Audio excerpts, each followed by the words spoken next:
All right, so let me discuss playing a shaker in each hand. This is great because now it really broadens our rhythmic horizons here with this wonderful instrument, which we probably can no longer deem as a dangerous instrument, okay?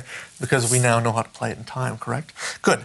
Okay, so anyways, I am taking apart the dual soft shakes, so I now have two shakers. That's another reason I really like these. I've been using them for years.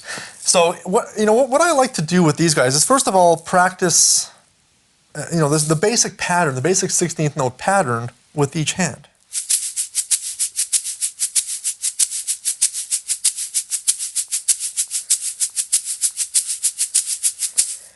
A couple of reasons. It's kind of a bigger, broader, more stereo effect sound, and it's also more visual. So if you're up on stage playing with the band and you're just sitting there with one shaker, it looks kind of like, okay, that person's playing just one shaker. With two, you can kind of get into it. If you dance while you sing and play, go for it. Just make sure you're playing shaker in time.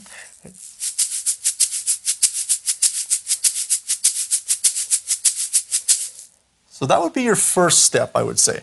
Then what you could try to do is you can try to improvise with various patterns, maybe for the left hand. Have one hand staying consistent and trying to add in some extra rhythmic patterns with your other hand.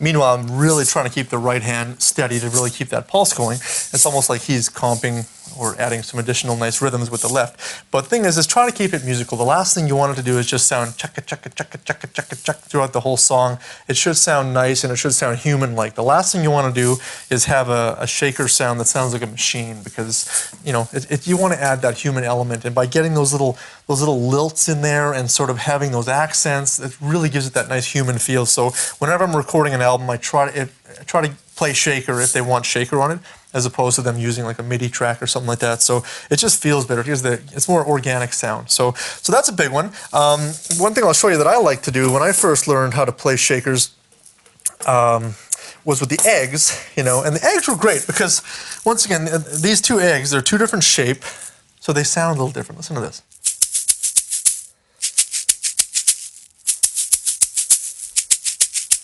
So in this case, you could have like almost like a call and response kind of a thing if you're playing a shaker,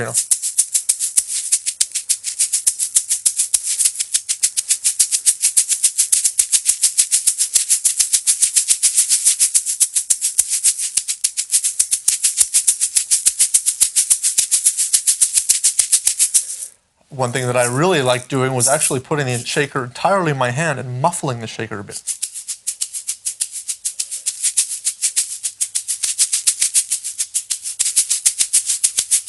Okay, put both of them in the palm of your hand.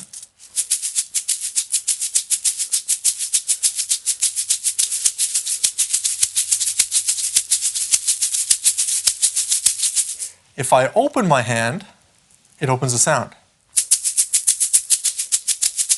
Open and close.